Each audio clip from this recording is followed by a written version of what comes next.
la plainte conclut un autre mensonge. Donc, sous-entendu, un autre mensonge de Candace Owens. C'est-à-dire que Candace Owens affirme que Brigitte Macron a refusé de s'identifier sur la photo, et ça, c'est un mensonge. Là, pour le coup, c'est vraiment une inversion accusatoire. C'est-à-dire que le mensonge, il est tout simple, et c'est prouvé par la journaliste Emmanuelle Anison, qui a écrit L'affaire Madame, qui est censé être le livre qui débunk l'affaire, et elle a raconté l'épisode. Alors c'est très très simple. Alors d'abord, le problème principal, c'est qu'Emmanuel Macron porte plainte en qualité de président de la République. D'ailleurs, dans le document, il n'est jamais nommé Emmanuel Macron en tant qu'individu, il est nommé président Macron. Hein, j'ai regardé les occurrences, vous voyez en haut à droite, vous voyez, il y a 156 occurrences de présidente Macron dans cette plainte. Alors, ce qui pose évidemment des problèmes constitutionnels, puisque selon l'article 5 de la Constitution de la Ve République, Emmanuel Macron, en tant que président de la République, est garant de l'indépendance nationale et de l'intégrité du territoire et du respect des traités. Donc, en tant que président, il soumet la présidence de la République française à la justice américaine, ce qui fait obstacle à son rôle de garant de l'indépendance nationale, puisque un chef d'État ne se plie aux injonctions d'une juridiction étrangère, sauf dans le cas de traités internationaux. Hein, les traités internationaux qui créent des juridictions, mais la Cour du Delaware ne rentre pas dans le cadre des traités. Voilà, donc il faudrait, alors là c'est une question de droit constitutionnel et de droit international, hein, mais il y a un vrai problème au niveau constitutionnel et au niveau du droit international sur cette plainte. Donc là, si un jour l'affaire est traitée comme elle doit l'être, puisque c'est le président de la République qui porte plainte aux États-Unis contre une des influenceuses podcasteuses les plus influentes du pays et qui a le plus d'audience au niveau mondial, cette affaire méritera et sera forcément traitée un jour.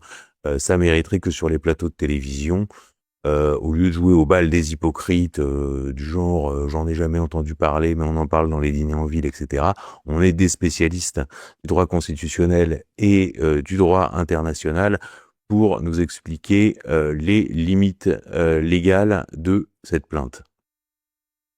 Alors, un autre sujet sur la légalité de cette plainte, c'est que les Macron, dans le cadre de cette procédure, ont fait appel à un cabinet de détectives privés qui s'appelle Nardello & Co. Et qui est dirigé par un individu qui s'appelle Daniel Nardello. Et ce cabinet de Barbouze regroupe des anciens agents du FBI ou des services secrets américains. Donc là, vous avez l'article du Monde, puisque le journaliste du Monde, le Monde toujours du côté du manche, est allé rencontrer Dan Nardello. Alors, pour rédiger son article, il va rencontrer l'enquêteur privé que les Macron ont recruté dans le cadre de cette plainte. Donc c'est un cabinet américain avec des bureaux dans plusieurs pays. Donc là, vous avez un article dans Intelligence Online qui nous explique que Nardello & Co. profite de la plainte de Brigitte et Emmanuel Macron pour s'installer à Paris. Voilà, donc l'objectif, retracer l'origine et la diffusion d'une rumeur infondée prétendant que Brigitte Macron serait née sous un autre sexe, rumeur amplifiée via un podcast de Candace Owens. Nardello & Co. a analysé l'historique des déclarations publiques de l'influenceuse, ses liens supposés avec des réseaux d'extrême droite en France, au Royaume-Uni et aux États-Unis, et ses interactions en ligne avec des influenceurs russes. Donc, il a découvert qu'un jour, elle avait retweeté Alexandre Douguine. Voilà, donc là, pareil, il faudra poser les questions. Qui a payé Dan Nardello, puisque tout ça doit coûter extrêmement cher. Alors, cela dit, encore une fois, tout ça pose un problème qui a été soulevé par le Pure Player of Investigation, donc le Pure Player de Jean-Baptiste Rivoire, qui a interrogé donc des membres de la DGSE, et on a cette confidence pour un ancien responsable de la DGSE, le renseignement extérieur français. Le choix de Nardello & Co. pour enquêter sur l'infox qui cible Brigitte Macron pose question, pour ne pas dire problème. Les Macron soupçonnent-ils Donald Trump d'être derrière la rumeur sur Brigitte? Vu le profil de Nardello & Co, c'est bien possible. Mais selon cette source, ce choix est bien imprudent. Le président confie sa vie privée à une boîte privée étrangère soumise potentiellement au clou d'acte américain. C'est un problème de souveraineté. Alors le clou d'acte américain, qu'est-ce que c'est? Investigation nous l'explique. Le clou d'acte est une loi extraterritoriale américaine qui, depuis 2018, permet aux États-Unis d'exploiter librement les données personnelles d'individus étrangers. Et vu des États-Unis, les Macron sont des étrangers. Imagine-t-on sérieusement à Vladimir Poutine ou à Xi Jinping confier une enquête impactant leur vie privée à des anciens des services secrets américains? Donc là, tout simplement, et Investigation pose simplement la question, pourquoi est-ce qu'on n'a pas fait appel à ce genre de boîtes qui ont pignon sur rue sur la place de Paris, notamment l'ADIT de Philippe Caduc ou ESLN Network de Alexandre Medvedovski, des boîtes qui ont d'ailleurs fusionné il y a quelques années. Donc en fait, c'est là encore une fois, c'est pour la frime, et ce qu'on va découvrir dans la foulée, évidemment dans les mails de Jeffrey Epstein, c'est que Nardello & Co, c'est le cabinet de barbouze de détectives privés, pour le dire dans un doux euphémisme, auquel faisait appel Jeffrey Epstein. Disons qu'il a au moins 2 clients, Jeffrey Epstein et Brigitte et Emmanuel Macron. Alors, au précédent épisode, nous avons vu la grande révélation de cette plainte, c'est-à-dire que la rencontre est datée à l'atelier théâtre. On nous explique que Brigitte Macron avait animé l'atelier théâtre dès 1991, sur l'année 1991-1992, quand Emmanuel Macron avait monté avec son copain Renaud d'Artevel Jacques et son maître. Or, jusque-là, nous pensions que Macron était rentré à l'atelier théâtre, Brigitte avait commencé à animer l'atelier théâtre l'année suivante.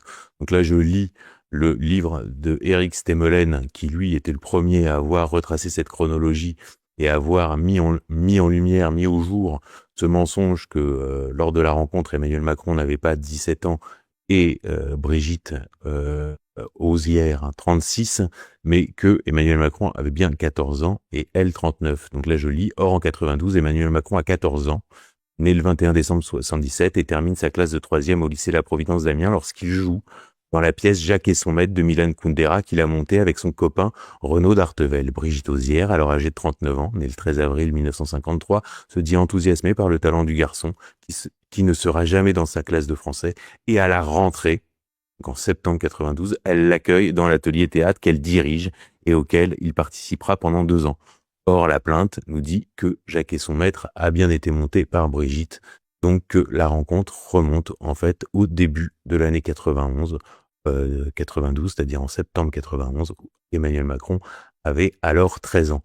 Donc c'est la première révélation de cette plainte au milieu d'un fatras, au mieux d'inexactitude, au pire de mensonge. Donc ensuite, le concept clé du droit américain, c'est l'actuelle malice. Donc il faut montrer que Candace Owens a menti sciemment, et pour ça, les Macron ont s'appuyé sur les documents qu'elle n'a pas diffusés. Donc faire part de naissance de Brigitte Trogneux, publié dans la presse en avril 1953, à l'occasion de sa naissance, document que j'avais moi-même trouvé, mais comme personne n'a nié l'existence et la naissance de Brigitte Trogneux, ce document était anecdotique et figure en note de bas de page en Becoming Brigitte. Donc voilà ce qu'on montre pour l'actuelle malice. Ensuite, on a des séries de documents qui sont présentés comme étant des preuves, donc ça j'en ai largement parlé dans ma précédente vidéo.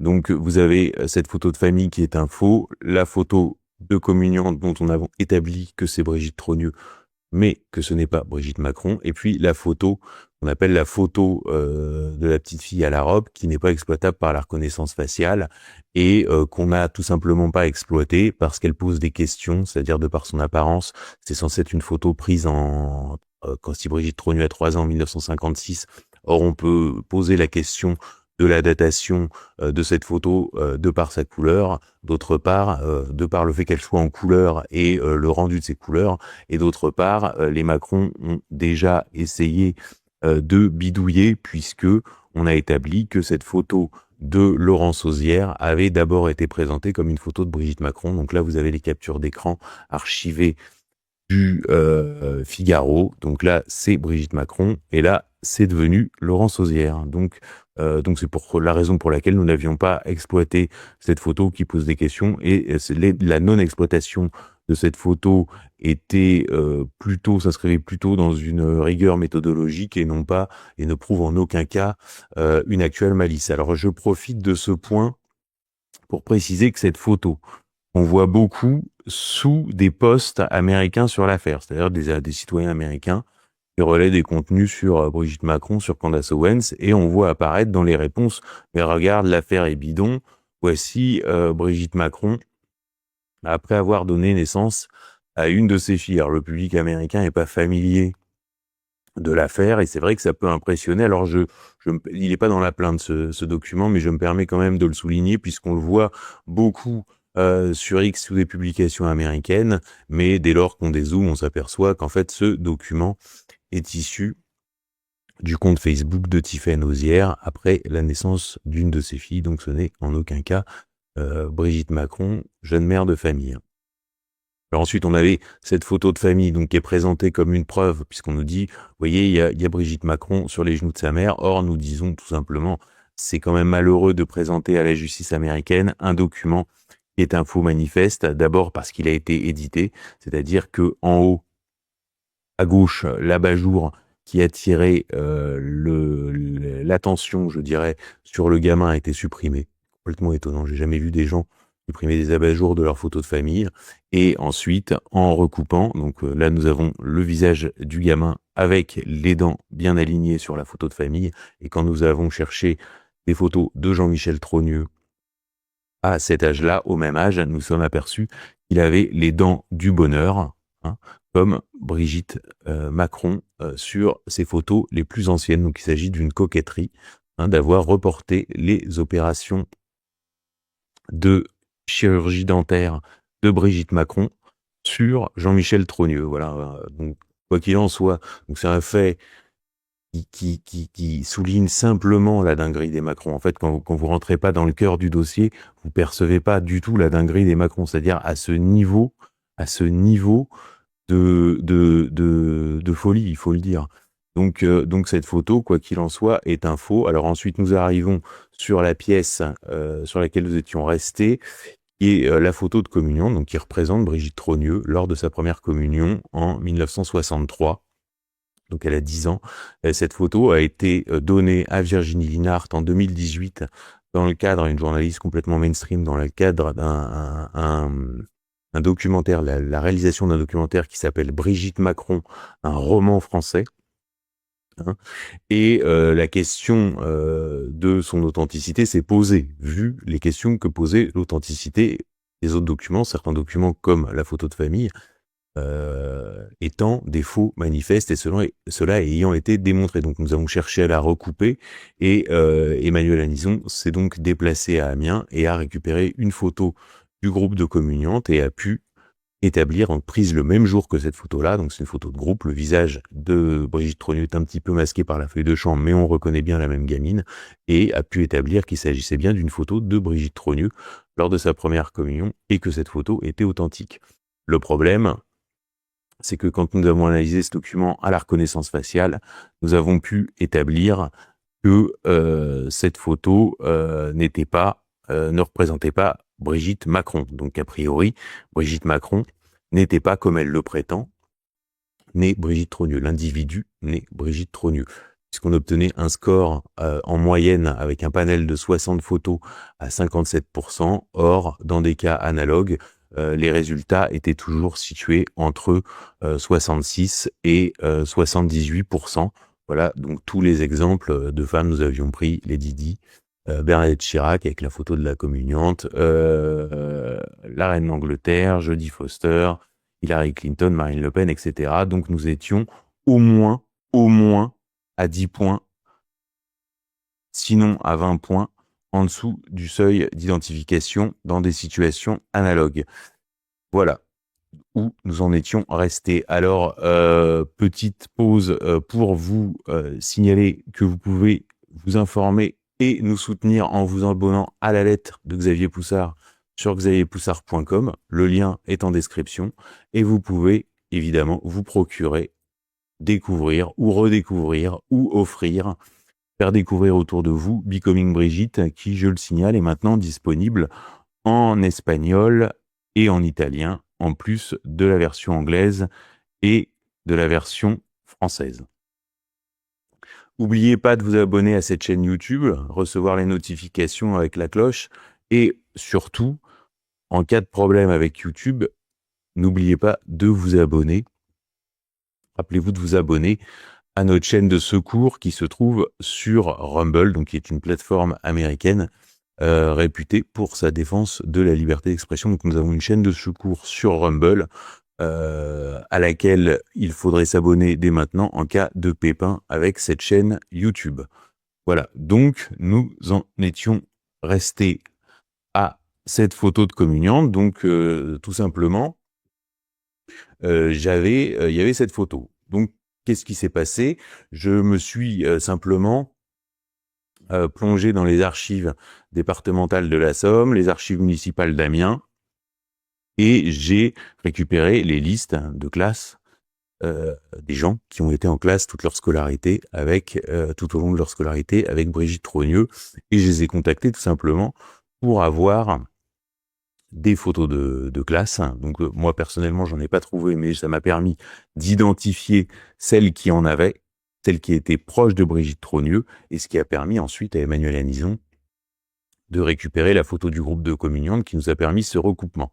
Et donc la reconnaissance faciale nous expliquant que Brigitte Trogneux n'était pas Brigitte Macron, si vous voulez, c'est une affirmation qui est extraordinaire. Donc je vais diffuser quelques entretiens, quelques extraits d'entretiens que j'ai eus avec ces femmes qui simplement avaient été en classe avec Brigitte Trogneux, et je leur ai tout simplement demandé, je couvre une affaire, l'affaire de ces femmes qui sont poursuivies, c'est-à-dire Amandine Roy et Natacha Ray, pour avoir affirmé en substance que Brigitte Macron n'était pas Brigitte Trogneux. Vous avez été en classe avec Brigitte Trogneux, est-ce que vous avez gardé des photos? Et j'ai compilé quelques extraits de leurs réponses. J'avoue que, si vous voulez, d'ailleurs, il y a, comment dirais-je, depuis que j'ai appris, parce que c'est assez rigolo quand le président a été élu, c'est une de mes meilleures amies qui habite la Somme, d'ailleurs, qui, comment dirais-je, qui m'a dit, mais tu sais, c'est Brigitte Trogneux, j'avais pas fait le rapprochement. Donc elle a vu Brigitte Macron, elle n'avait pas fait le rapprochement, elle avait été en classe avec. C'est Brigitte Trogneux, j'avais pas fait le rapprochement. J'ai toujours eu très envie de lui écrire, et puis je me suis dit, bon, elle doit être couverte de courriers, en particulier de gens qui ont quelque chose à lui demander. J'ose pas, mais ça m'aurait fait énormément plaisir de rentrer en contact avec elle. Moi, Brigitte Trogneux, ça commence à remonter, mais je suis sûre d'avoir été en terminale C avec elle au Sacré-Cœur. D'ailleurs, quand j'ai vu son nom, quand Macron a été élu, quand j'ai vu son nom, je l'avais même pas reconnu, c'est qu'un jour, Donc elle l'avait même pas reconnu. J'ai entendu Brigitte Trogneux, j'ai dit, ah, Brigitte Trogneux, ça doit être celle avec qui j'étais en terminale. Donc ça, je me souviens très bien d'elle en terminale. En troisième et quatrième, je n'ai aucun souvenir d'elle. Alors franchement, ça me dit rien, je suis pas sûre. Hein. En fait, au départ, c'est vrai que ça m'a un peu gonflé, parce que je me suis dit ça, c'est un journaliste qui essaye de savoir des trucs sur Brigitte Macron, mais c'est vrai du temps où j'étais en terminale, parce que moi, je n'ai aucun souvenir d'elle avant. Non, mais je m'en serais souvenu quand même si j'avais été avec elle avant, quoi. Je me souviens bien d'elle, parce que c'était une certaine personnalité déjà, donc en terminale, je me souviens bien d'elle, parce que moi, en plus, c'était la plus âgée de la classe, et moi, j'étais la plus jeune. Donc nos relations n'étaient pas toujours très cordiales. Bon, parce que j'ai pas un caractère très facile. Et voilà, quoi. Alors, c'est vrai que moi, sur les photos, je l'ai absolument pas reconnue. Sur les photos, je l'ai absolument pas reconnue. Elle se souvient bien d'elle, mais sur les photos, elle l'a absolument pas reconnue. Quand elle a vu Brigitte Macron, elle a pas reconnu Brigitte Trogneux. Mais en plus, je suis même pas sûre qu'on ait été dans les mêmes cases, vous voyez ce que je veux dire? Moi, c'est vrai, ça m'a fait sourire, parce que c'est vrai que quand j'ai vu qu'elle a été au Sacré-Cœur, que j'ai dû lire à l'école là-dessus, quand son mari a été élu, voilà, donc ça m'a fait sourire, en me disant, tiens, c'est marrant, elle a fait le Sacré-Cœur. Je me rappelle bien, moi, de Trogneux, parce que j'étais, la cinéma, la télé, j'étais à Amiens, j'étais pensionnaire. Vous voyez, j'habitais pas, donc voilà. Donc les internes de l'époque, on était plutôt cloîtrés, hein, quand même. On était pas trop, on sortait un peu, mais pas tant que ça. Mais d'elle, franchement, j'ai pas de souvenir. Donc voilà, elle se rappelle bien de Brigitte Trogneux, mais de Brigitte Macron, elles n'ont aucun souvenir. Donc ces femmes, je les ai contactées beaucoup ont mon numéro de téléphone. Pour apporter des précisions, n'hésitez pas à nous contacter sur info@xavierpoussard.com. Donc c'est une boîte mail, hein, info@xavierpoussard.com. Parce que je sais que, et je conçois parfaitement que c'est compliqué de se dire qu'on a été le témoin d'une affaire d'État. C'est-à-dire que vous êtes censé avoir été en classe avec la première dame, avec Brigitte Macron. Or, vous savez pertinemment au fond de vous, que ce n'était pas elle et que c'était un autre individu, puisque Brigitte Macron n'est pas l'individu, n'est Brigitte Trogneux. Alors, on va continuer sur le développement. Puisqu'on on n'avance pas ça gratuitement pour faire les beaux. Donc là, on revient sur les preuves apportées par les Macron pour expliquer leur plainte contre Candace Owens et expliquer que c'est une actuelle malice. Alors voilà, la plainte explique: Madame Macron s'est mariée à son premier mari, André-Louis Ozière. D'abord, il s'appelle pas André-Louis Ozière, il s'appelle André Ozière. Ça a été débunké par Sylvie Baumel depuis 2019. Donc, pourquoi est-ce qu'on donne sa fausse identité? C'est-à-dire que c'est une erreur médiatique. Sylvie Baumel l'a reconnu. Pourquoi on reproduit une erreur médiatique alors que cet homme s'appelle André, Louis Ozière, et non pas André-Louis Ozière. Il s'appelle André Ozière. Louis, c'est son deuxième prénom. C'est pas son prénom, c'est pas André Louis. Donc, pourquoi reproduire une erreur médiatique dans une plainte? Enfin, peu importe, tout est comme ça. En 1974, elle a 21 ans. Alors, Candace Owens, dans sa série de podcasts, a affirmé que cette femme sur la photo, appelée Brigitte Trogneux, était Brigitte Trogneux, et que Madame Macron avait refusé de s'identifier sur cette photo.